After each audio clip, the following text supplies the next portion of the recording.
थी देवी। Hello and welcome. I'm Asuma Katauka and you are watching NewsX World. Let's take a look at some of the top stories. Russia says it captured its first village in Ukraine's central Dnipropetrovsk region.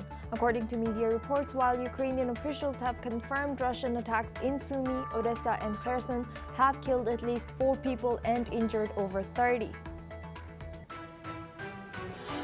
President Trump has vowed to slap an extra 10% tariff on countries aligning with BRICS, calling the group's policies anti-American.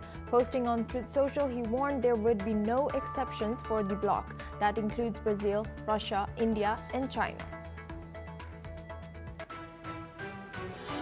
Gaza's civil defense said Israeli forces have killed at least 12 people, including 6 in an airstrike on Al-Rimal clinic sheltering displaced Palestinians, according to media reports. The conflict in its 21st month has killed over 57,418 people in Gaza in dire humanitarian conditions. Netanyahu and President Trump may take a victory lap over their joint strikes on Iran, but face questions on ending the war in Gaza.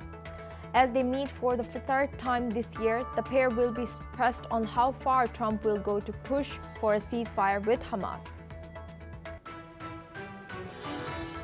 The latest indirect ceasefire talks between Israel and Hamas has ended without a breakthrough after hours in Doha, a Palestinian official has said, with negotiators set to resume talks on Monday. At least 82 people have died in flash floods along the Guadalupe River over the July 4th weekend, Texas officials say. Rescuers are still searching for missing girls from a summer camp as questions grow over the state's response. A jury has found Erin Patterson guilty of murdering her husband's parents and aunt by lacing a beef Wellington with toxic mushrooms. The deadly 2023 lunch in Morwell shocked Australia and made global headlines as details of the case unfolded. Kenyan police opened fire on protesters in Nairobi, leaving one man motionless with a bloodied wound, according to media reports. Authorities blocked roads and deployed heavily to stop Sabasaba Day rallies, marking Kenya's 1990 pro-democracy uprising. The United Kingdom marked 20 years since the deadly 7/7 London bombings. King Charles has paid tribute to the courage and compassion shown that day. He called on Britons to stand united against hate. Prime Minister Keir Starmer and Mayor Sadiq Khan laid wreaths at Hyde Park at 8:50 a.m., the time the first bomb exploded. A national service followed at St. Paul's Cathedral. Survivors, police, and rescue workers gathered to honor the lives lost. 52 people died, over 770 were injured. Starmer said those who tried to divide us failed. The attack remains a defining moment in Britain's modern history.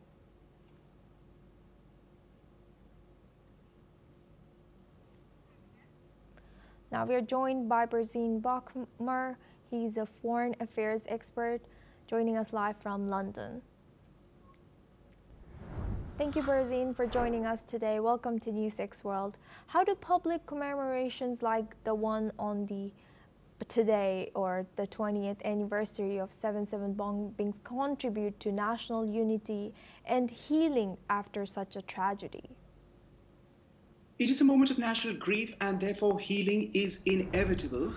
And as the government has been at pains to show that there is a question of social cohesion and that divisive, disruptive forces will not rent asunder the social fabric of Britain, which is all very well and indeed is expected and welcome from any government, not just Britain as such.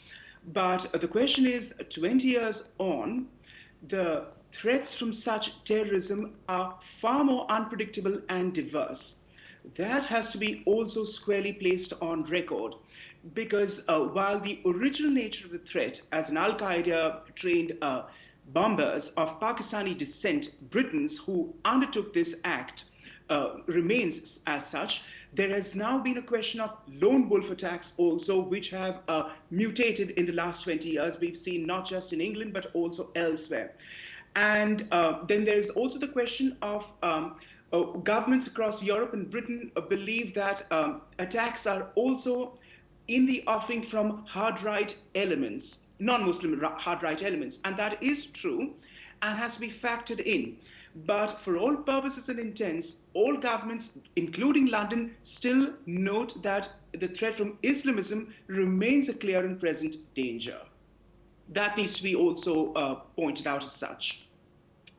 And Wakmar, in what ways can leaders' messages such as King Charles' call to stand united against hate influence public attitude towards tolerance and social cohesion, according to you?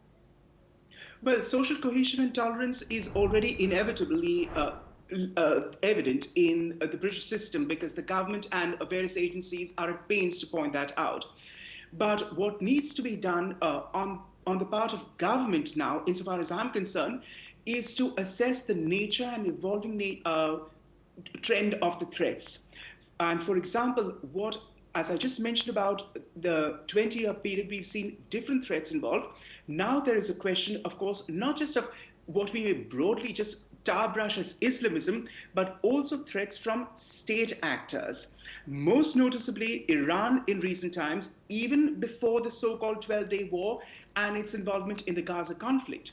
For example, we have just had arrests undertaken in Britain just before the latest flashpoint between Iran and Israel of illegal Iranian migrants who arrived on boats and were willing to carry out terrorist threats against Iranian dissidents on British soil. That is to say, Iranians resident here who were being targeted by the Iranian regime in Tehran. And 4 individuals have been arrested. We've also arrested, for example, Iranians here who have sought asylum and were planning, and this was noted by the security services, their arrest recently, for attacking the Israeli embassy in London. The plan was in its advanced stages and it had to be nipped, and they were arrested as such. These were just 2 threats, but then there is also the question of what the Home Office has passed recently. Just last week, the Foreign Influence Registration Scheme, where individuals would be proscribed who seek to actively act on part of a foreign state. It had been done with Iran in mind, but of course, Russia and China are not any far trailing behind in that threat as such. Then there is the question also of agencies and other apparatuses of influence who work from other governments. In 2023, the Islamic Center of England was shut down as a charity by Tehran. It was, for all purposes and intents, a body that was acting on part of the Rahbar or the Faqih, the Ayatollah Khamenei as the supreme leader's mouthpiece. And it had come in under the watch view of the Charity Commission here in England, and its activities were not compatible with its so-called charity status. And of course, instead of coming under the Charity Commissioner's purview, Tehran decided to pull the rug and close it down. That was one, you could say, minor victory we achieved. But then there are other such bodies who seek to influence. And of course, there's the question now of virulent anti-Semitism that has taken root in England because of the Gaza war. And such agencies seek to capitalize on such aspects and, of course, as you mentioned, disrupt social cohesion within the population.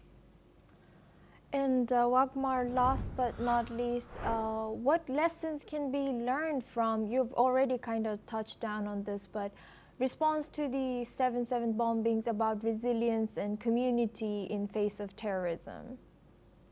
Well, insofar as the intelligence and security services are concerned, not to mention bases in technology that have been evolved over the last 20 years, we are much more vigilant. In terms of communications also and other such means, we have far more sophisticated methods of intercepting and also nipping such aspects of heinous crimes in the stages of planning as such. But then there is also the question, and I must point out here, the question of minority Britons being involved in assisting the security and intelligence services too, including British Muslims who have taken it upon themselves and are assisting the security and intelligence services and have done so at considerable risk to themselves too in intercepting such potential acts. That also must be placed on record and has occurred in the last 20 years.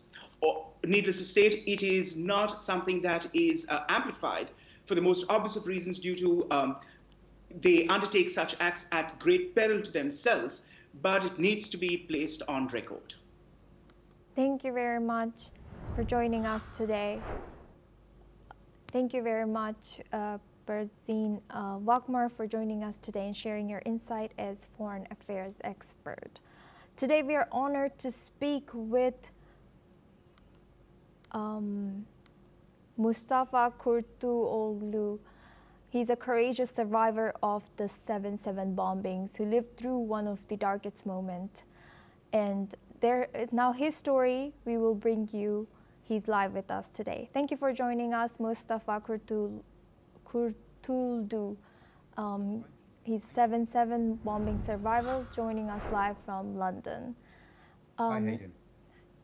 Welcome to NewsX World. As we reflect on 2 decades since that day, what memories, if any, still stand out vividly from those initial moments on the train, according to you? Yeah. Yeah, I mean, I live through it most days, to be honest. I was on my way to work, not on a journey I would normally take, and then got on the train at Liverpool Street. Then halfway through between Liverpool Street and Aldgate Station, the blast happened. We were stuck on the train for about 45 minutes, and eventually rescue workers came and helped us off the train. It's a weird, like, talking about it. It's fine, but like there's 2 documentaries which I featured on, one for Sky TV in the UK and one on Netflix. So watching those things are very difficult, especially like hearing the sirens all over again. But I mean, there were moments of positivity. There were 2 like ladies who helped me that day, who were like my angels, as it were. And and Londoners all together pretty much came together afterwards, to say that we will not be beaten, because it affects everyone, whoever your background.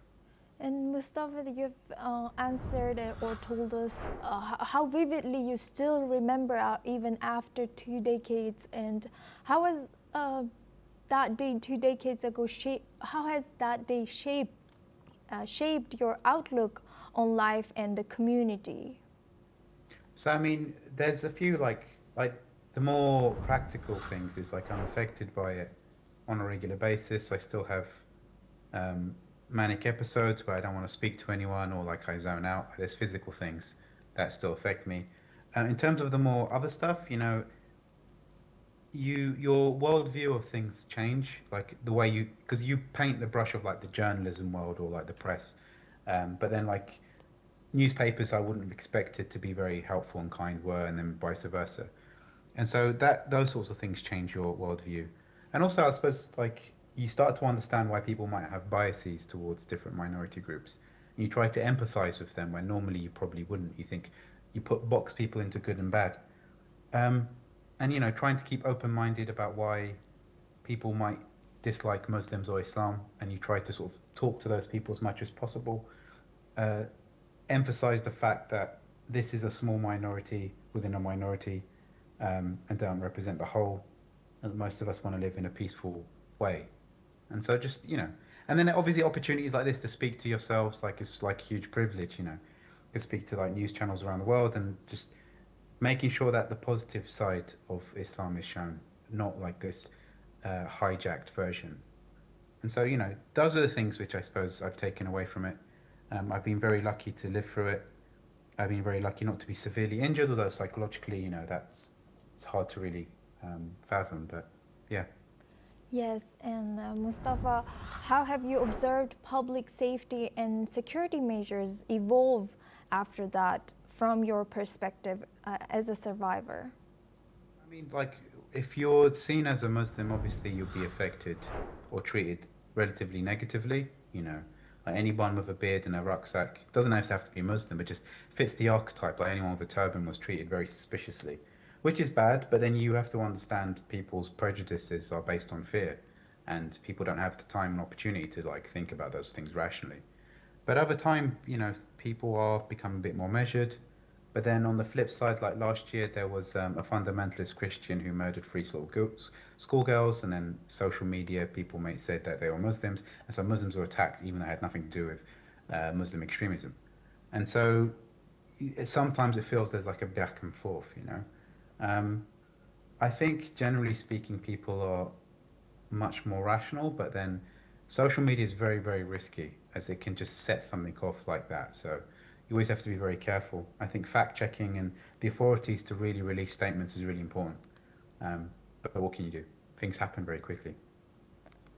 And Mustafa, now building on your answers, as we mark this significant anniversary or day, what message, if any, would you hope resonates with our viewers about finding hope in the wake of such tragedy? I say, like talk to your neighbors, like remember that we're one family, we're one human race. It's important that you don't let any form of extremism, wherever it comes from, allow it to fester. Always fight back in a respectful fashion, and know that amongst them are always good people. It's like just tarring one community that you are sold as this is the enemy. It's not necessarily the case. That you have more in common with each other, and come to common terms between each other. That's the message I have. Thank you very much for joining us today. And your story of resilience and hope reminds us of the strength of the human spirit even in the face of tragedy. Thank you very much for joining us and sharing your experience. Mustafa Kurtuldu, he's a 7/7 bombing survivor, and he joined us live from London. Now we move on to our next news. The Kremlin has pushed back against recent remarks by US President Donald Trump, who threatened to impose a 10% tariff on countries aligning with what he called the anti-American policies of the BRICS group. Trump made the comments as BRICS leaders gathered for a summit in Brazil. Responding to Trump's statements, Kremlin spokesperson Dmitry Peskov emphasized that BRICS is not designed to undermine any other nation. He stated that the group, made up of emerging economies like Russia, China, India, Brazil, and South Africa, works based on shared interests and mutual respect. Peskov noted that while the Kremlin had taken note of Trump's statements, BRICS cooperation has never been directed against third countries, and his words never will be. The comments come amid heightened trade tensions and growing scrutiny of geopolitical alliances. Now we have guests joining us for this discussion. Major General Singh, Strategic Affairs and Senior Defense Expert. Thank you for joining us today. Welcome to NewsX World. How might President Trump's threat of tariffs on countries aligned with BRICS affect international relations and global trade dynamics, according to you? Well, you see, President Trump has been using tariffs and trade as a weapon of war, weaponization, and countries the world over have been affected. Some part of it with China, they have been able to come to some agreement, maybe one more country, but with others, still it is a struggling phase. Now, President Trump has also threatened BRICS, the BRICS countries, that if they do anything anti-USA, or I would say the Western states, they would be penalized 10% extra in tariffs. Now, this is a threat in being. It's a major threat. But we have to understand BRICS as an organization. Today it is BRICS Plus, it's got 11 countries as members, plus 10 partner countries in its organization. It has to be understood that this BRICS, they're having a very major share of the GDP in the world, 35 to 36% of the purchasing power parity. And China, which is the leading country in this organization, it has 52% of dominance of all GDP plus the PPP. So we have to understand whether President Trump is trying to indicate China or the BRICS countries otherwise by themselves. Now, what we have to also understand that these BRICS countries contribute largely today in oil, wheat, rice, and all such production. So the logistics supply chain is very much in the hands of the BRICS plus countries. What they are going to be affected is with these tariffs and major understanding which America and Western nations must have that BRICS is not anti-Western, not anti-America. They are looking for multipolarity as against unipolarity. They're looking for a new world order, which perhaps was ushered in during the Bretton Woods Agreement or the introduction in 1944, and it has undergone certain changes since then, particularly after the 1973 Arab-Israeli War, when the oil giants, they all came to form that OPEC country. Now, with that in mind, the BRICS countries are looking that they should get a fair share of their say in the world affairs. So they are looking for reforms in the United Nations Security Council. They are looking for the terrorism be identified as a major menace in the world. They are looking for a trade and investment policy where perhaps a new development bank gets introduced, but not at the cost of America, but the national currencies come into play for a better deal. I can give an example of Indo-Russia in this case, where the ruble has been in vogue for many, many decades now. Now, this is what has been going on. So the dollar domination perhaps could get affected, but it is not an equivalent to say that the BRICS countries are looking for de-dollarization, because there will be no unanimity. Largely, there will be opposition to that. Particularly, India has made it clear that their comprehensive strategic partnership with the United States is very important, and they don't look forward to any de-dollarization policy. So I think President Trump, with this, what has said, should be able to weigh that how the BRICS countries are moving ahead. They have got their own concerns. They largely advocate the global south to have a greater role so that their say in the world affairs comes into play. Over to you. And Singh, what does the BRICS group play in the current global political and economic landscape, and how does it balance cooperation without targeting other nations?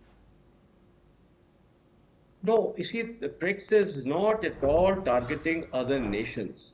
It is an economic, within it, the economic policies are for the benefit of the countries who are partners in the BRICS or who are the member organizations.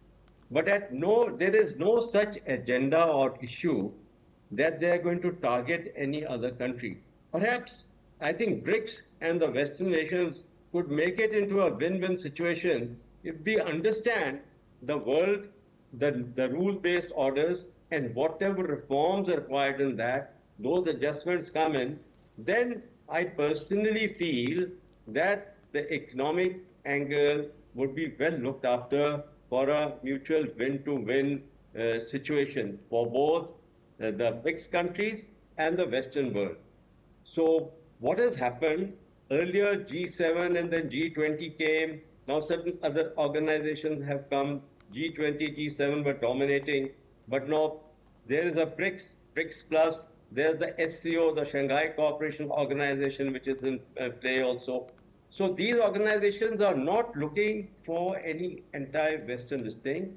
And with the presence of India, there's a large degree of guarantee that these organizations will not be anti-Western. It has a heterogeneous composition. They are democratic countries like India, Brazil, South Africa, but there are also monarchies there like Saudi Arabia, which is there. And then we have got Russia and China, which is authoritarian rule, which is there. So it's a heterogeneous organization which has got its internal challenges. And at this stage, they would not pose any such threat. But yes, the world over, countries are looking for better economic opportunities to be equal participants in the global economic forums and affairs. Over to you. Thank you, Singh, for sharing that. You will stay with us as we stay in the region. In a new development in the Russia-Ukraine conflict, Moscow says it expects 18 more children to return to Russia and is currently compiling a list of their names to hand over to Kyiv. That's according to Russian Foreign Minister Sergei Lavrov.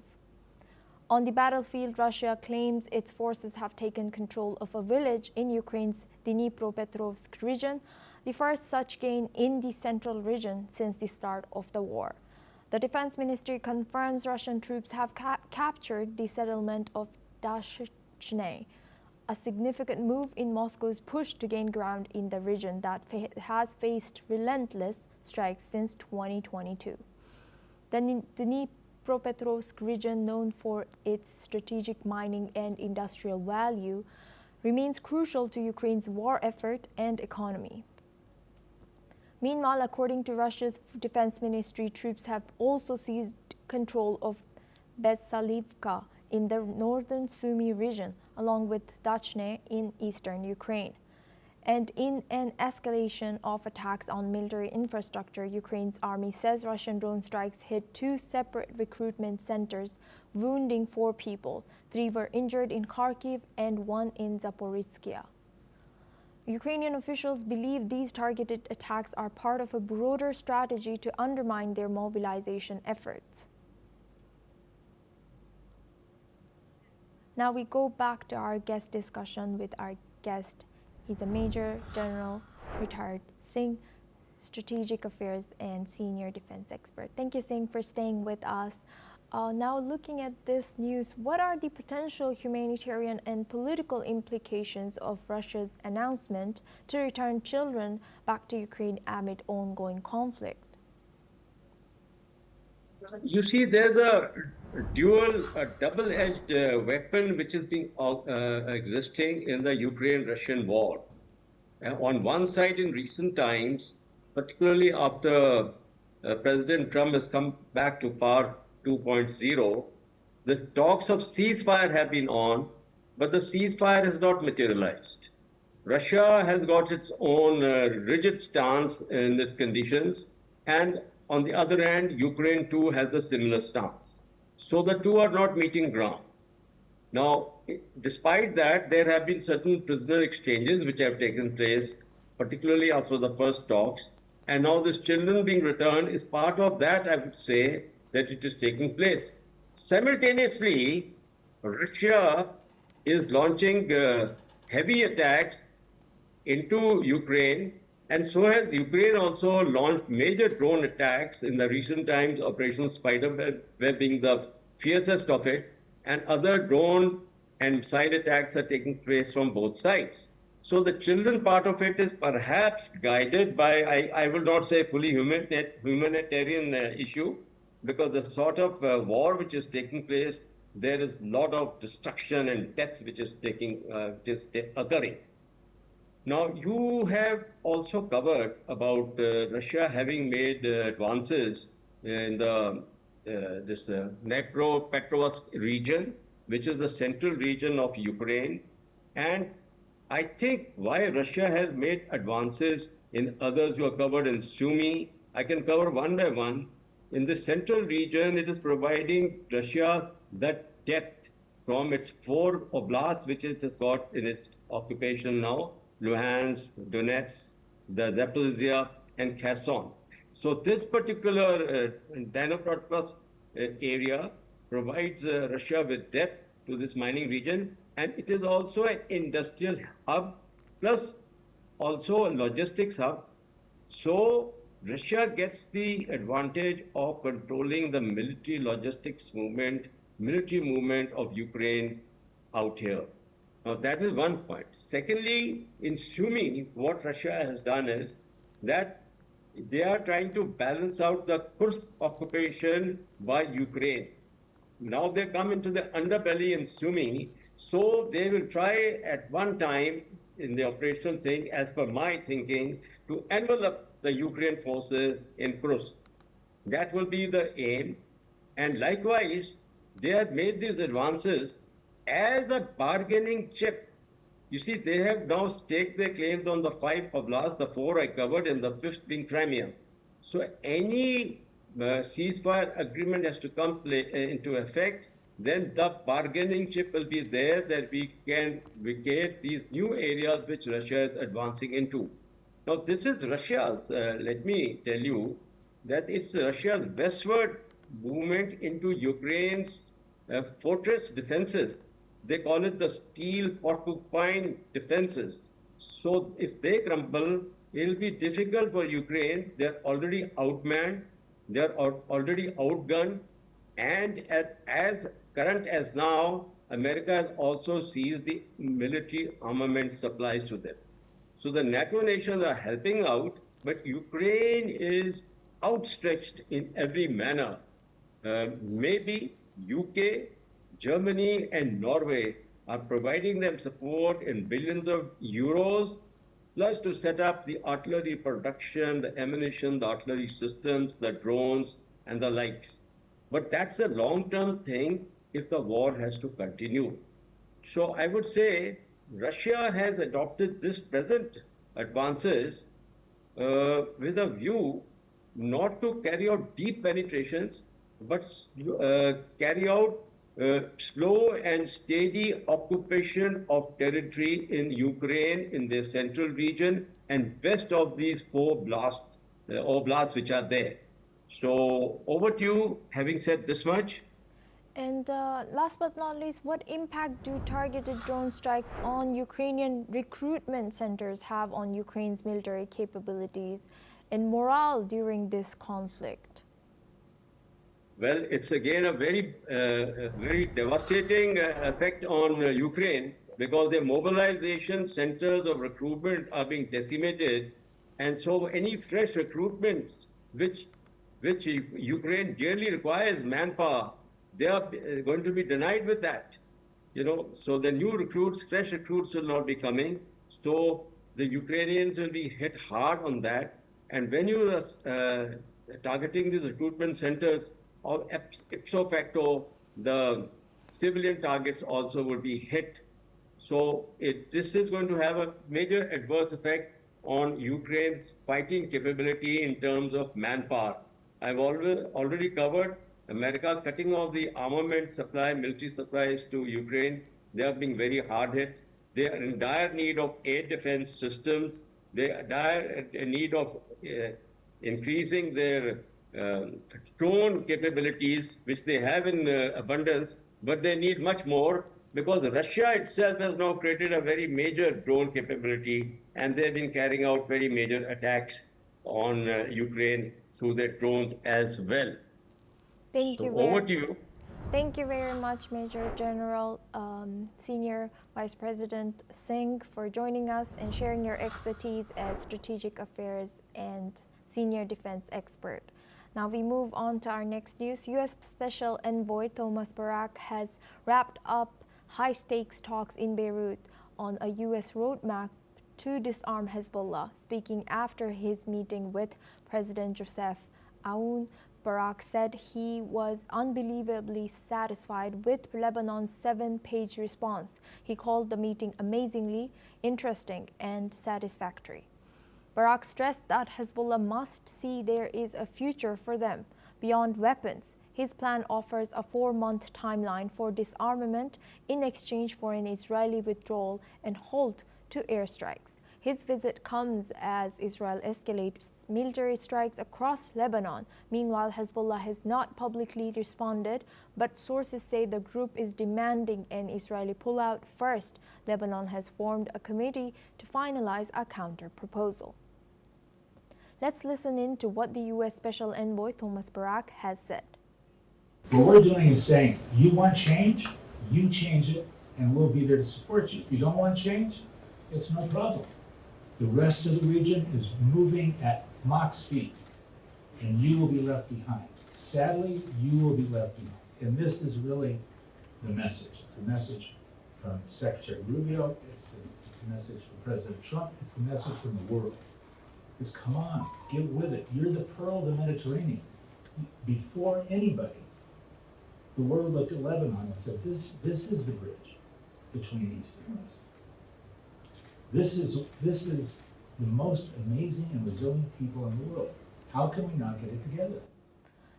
Now we're joined by Dr. Wael Awad. He's a Middle East affairs expert joining us live from New Delhi. Thank you, Dr. Wael, for joining us today. Welcome to NewsX World. What challenges and opportunities arise from the proposed roadmap for Hezbollah's disarmament in this context? Thank you. I think the main issue for the United States and Israel is to end any sort of resistance in West Asia, particularly in Syria, in Lebanon, and in Palestine, to the Israelis' expansion policy in the region. So therefore, one of the main reasons for all this war is taking place currently on Lebanon and continuous Israeli occupation of 5 strategic hills in the south of Lebanon is part of the pressure that tried to apply on Lebanon to surrender to the American dictator. So therefore, the visit of the American envoy is nothing but a pressure tactic on the Hezbollah and the government of Lebanon that they have to dismantle the weapon of Hezbollah, and also then they will be able to lift up the United States will lift up the sanction on Lebanon. However, the Lebanese army, the Lebanese government and the Hezbollah made it very clear to the American envoy that this issue of dismantling Hezbollah weaponry is an internal matter of the Lebanese government, and how the Hezbollah fighters will integrate into the army of Lebanon. But the Americans are only putting more pressure on the government of Lebanon to make sure that the Hezbollah surrender their arm, but they are afraid of doing such a step without any guarantee for their survival. And Dr. Awad, building on that, how might the demands from Hezbollah as well as Israel affect the chances of reaching a peaceful agreement through this US-led initiative, according to you? See, we have to see it from 3 different dimensions. First of all, there is a problem in the creation of Hezbollah, and the resistance to Israel was because of the Israel occupation of south of Lebanon in 1982, followed by a remaining part of Lebanon, which is called Shiba Farms, that Israel say and the United States say these are Syrian, while the Lebanese and the Syrian government agrees that this is not Syrian, it is a Lebanese territory. So they wanted to make sure that the signing of the border deal between Syria and Lebanon, that Syria now and the current government will admit that this is a Syrian territory. So therefore, there is no pretext for Hezbollah to fight Israel anymore. So this is one of the way of pulling the guns from Hezbollah on the pretext that these are no more Lebanese territories, it's just a Syrian. The second part of which there is the Israeli government under tremendous pressure now, especially Netanyahu with his right-wing coalitions, and he wanted to reach to a sort of a deal before he go to the United States and meet with President Trump. So either it is on Gaza or it is in Iran, on the Lebanon, because they think after he gained lots of popularity, Netanyahu, after the attack on Iran, he feels that Lebanon should be out of the equation of any future regional war or any kind of a formula with Iran, and even with the expansion of Israeli project toward the region. So this is one of the issues that they are trying. And the third option is also because of the current conflict in Lebanon, internal conflict, and there is chances of going for a communal riots in Lebanon if Hezbollah troops pulls, because there are certain elements within the Lebanese society who will not be interested of seeing Hezbollah, and they will have a retribution against Hezbollah fighters who have been strong enough to defend themselves and to defend Lebanon. So I think the picture is quite complex, and moreover, the American also putting lots of pressure on countries in the region, especially President Trump, for the Abraham Accord. He wanted to see countries like Syria, like Saudi Arabia, and many other countries to join the Abraham Accord and normalize relation with Israel. So all this comes all together as a basket of wish list for the United States to ensure for the dominance of Israel in the region, and also to ensure that in the integration of Israel in the region without giving anything on compromising on the Palestinian state. So therefore, there is no solution for Palestine, but there could be some normalization with other countries. And Dr. Wael, what role can other international actors like US or maybe Syria play in facilitating disarmament and reducing tensions in Lebanon without escalating conflict? Is not an honest broker on this deal. That's why the Lebanese are more worried, especially after the American president pulls out of the Iranian deal of the nuclear, and then he goes for the talk with the Iranian for the 5th round, and then going for the 6th round, and then he goes allow Netanyahu to attack Iran, and then he himself attacked Iran nuclear site. So who could be a better broker? I think the European Union wanted to play a role, but here you catch 22. Neither the Israelis nor the American wanted the European to have any kind of role in bringing a compromise on this issue, for a simple reason that the Europeans are more close historically to the Arab world, and they understand the problem very well. So they don't want you to understand the problem, because the project is bigger than the understanding, and they are not interested, the American nor the Israelis, in finding a sort of a permanent solution. Therefore, you can see all these piecemeal deals they are dealing to create only a temporary solution, like a palliative treatment, but the cancer will remain as long as there is no Palestinian state. Thank you, Dr. Wael. You will stay with us as we stay in the region. Israel has expanded military operations in Gaza. Civil defense spokesman Mahmoud Basal has said that 6 people were killed and 15 injured in an Israeli airstrike on the Al-Rimal clinic, which was sheltering hundreds of displaced people in Gaza City. Let's listen into some eyewitnesses' statements. أنا الساعة 11:30 الليل زي ما حكيت لك إنه في صواريخ وفي انفجارات داخل المبنى، من الغبار ومن الدمار اللي صار إحنا مش عارفين وين نروح. تفاجأنا في جثث وفي دماء وفي كذا، فركزنا أكثر حاجة على انتشال المصابين. عدد كبير من الشهداء، تقريبا 7 شهداء، وفي إصابات حوالي عشرات الإصابات. نايمين يعني كله نايم. ما مفتنا إلا صاروخ نزل قلب الشقة فوق. طبعا استشهد تقريبا 7 أنفار استشهدوا فيه، ولاد صغار أطفال نسوان. مجزرة مش طبيعية كانت فوق. In the south, 2 people were reportedly killed and 20 others injured while waiting for aid near a distribution site run by the Gaza Humanitarian Foundation. The Israeli military said it had targeted dozens of terrorists and infrastructure in the last 24 hours, but did not comment on the strike on this clinic. Now we go back to our guest discussion with Dr. Wael Awad. He's a Middle East affairs expert. Thank you, Dr. Awad, for staying with us. How do such incidents affect the prospects for peace and conflict resolution between Israel and Gaza while talks are ongoing and conflict is also ongoing?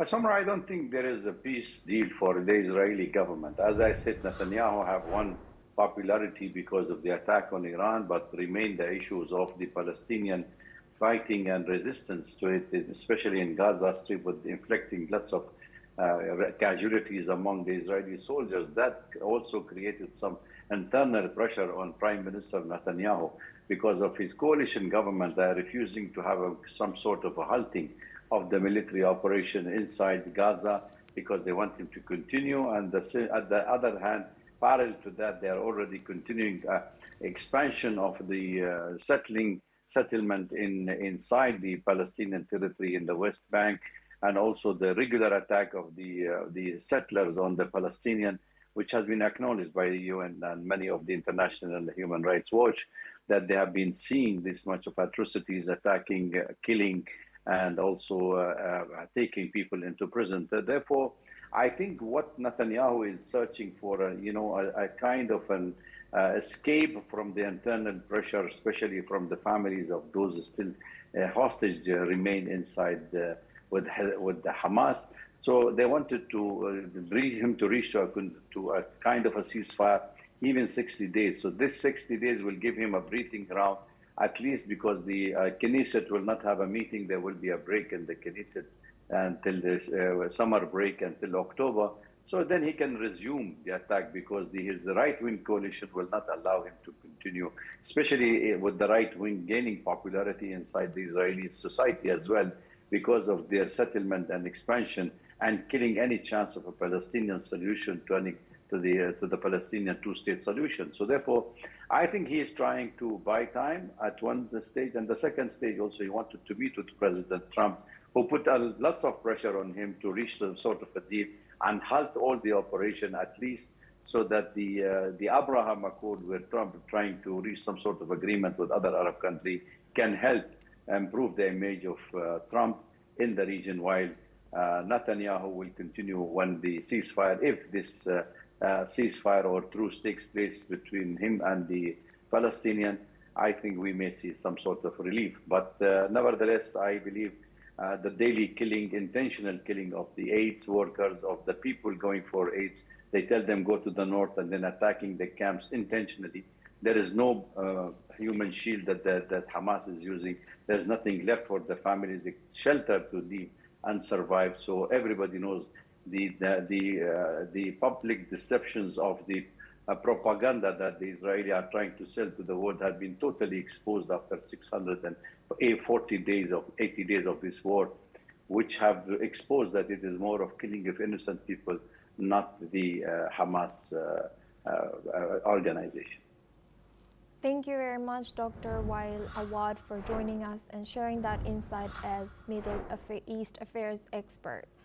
Now we move on to our next news. Hours after Israel carried out airstrikes on multiple Houthi targets in Yemen, including 3 ports as a power plant at Al-Ras Kantib, Israel reported 2 missiles launched from Yemen, though it's still reviewing whether they were successfully intercepted.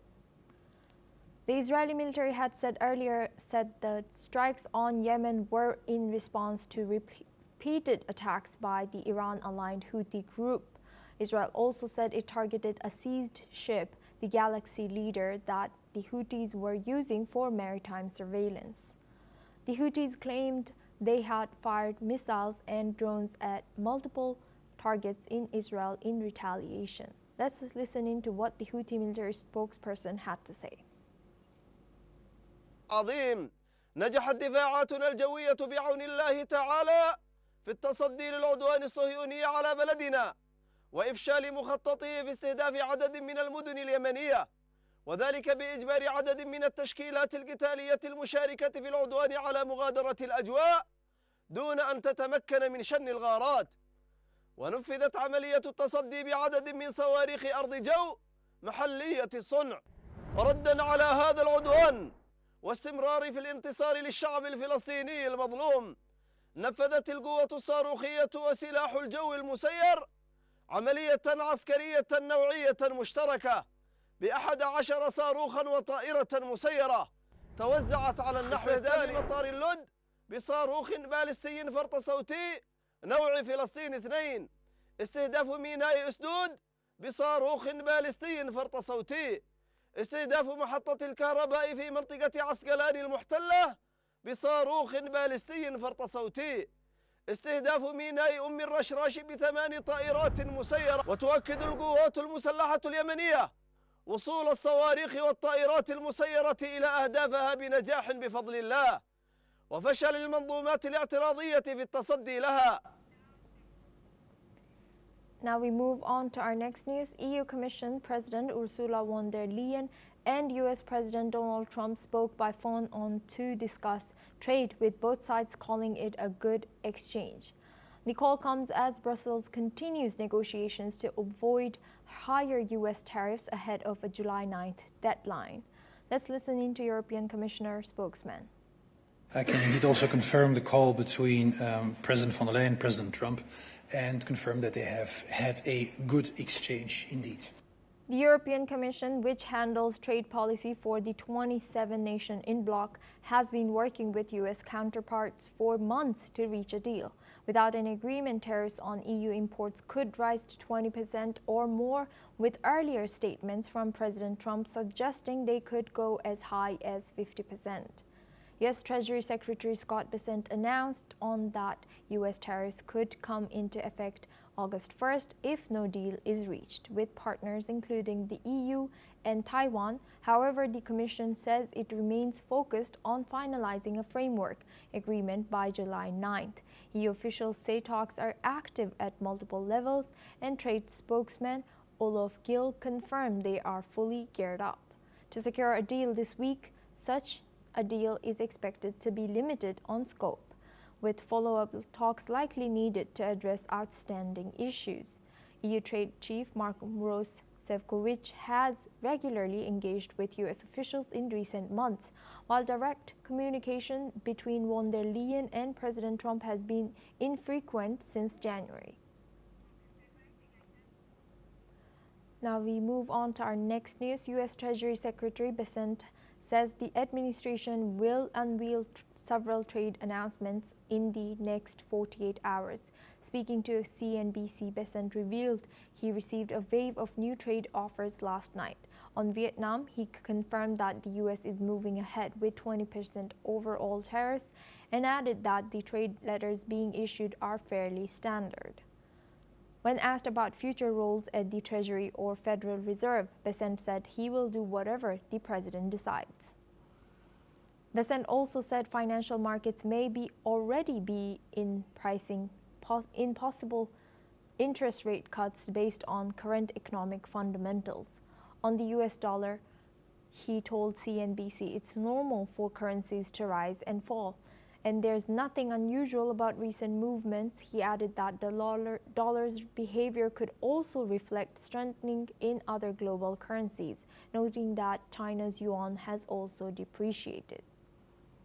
Bessent revealed plans to meet with his Chinese counterpart in the coming weeks, and emphasized that the U.S. is open to working with China beyond trade if Beijing is willing to engage.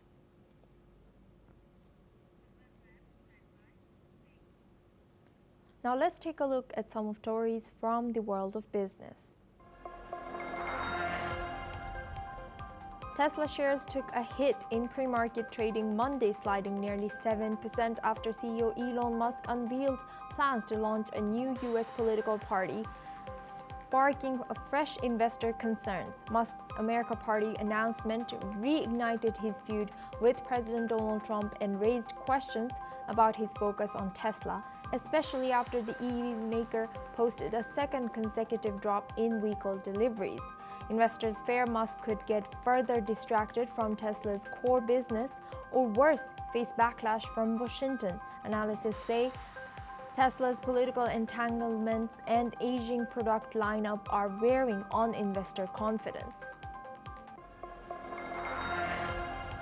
AI chip startup GROQ is expanding into Europe with its first data center in Helsinki, Finland, in partnership with Equinix. The move responds to rapid growth in AI inference demand across Europe, backed by Samsung and Cisco.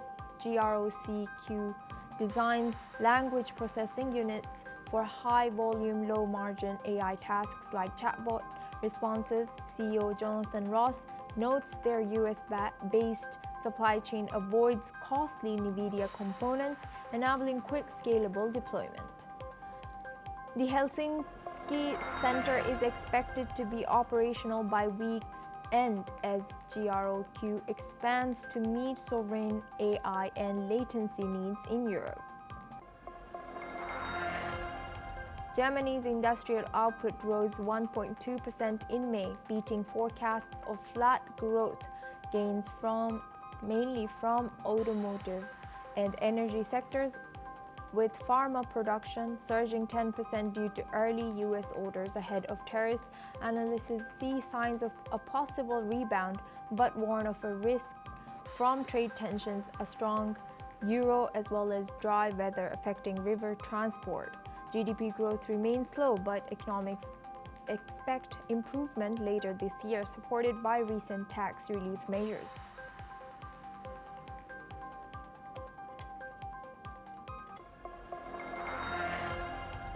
Capgemini is making a bold $3.3 billion move to boost its artificial intelligence capabilities, announcing plans to acquire outsourcing firm WNS. The deal is expected to close by the end of 2025, will help Capgemini build out AI-driven businesses, services focused on efficiency and automation. WNS, based in India, services major clients like Coca-Cola, T-Mobile, and United Airlines. Capgemini says the buyout opens doors to new markets, especially in the US and UK, but not all investors are convinced. Capgemini shares slipped about 5% after the announcement, with some analysts warning of risks tied to the fast-changing nature of AI and its impact on traditional outsourcing. The US dollar remained near multi-year lows on Monday as investors held caution ahead of President Trump's tariff moratorium expiration on Wednesday. Higher duties will start August 1st under the administration's Liberation Day trade policy. Markets are nervous over additional tariffs threatened against countries aligned with BRICS policies. While some trade deals have been made, progress with Japan and the European Union is limited.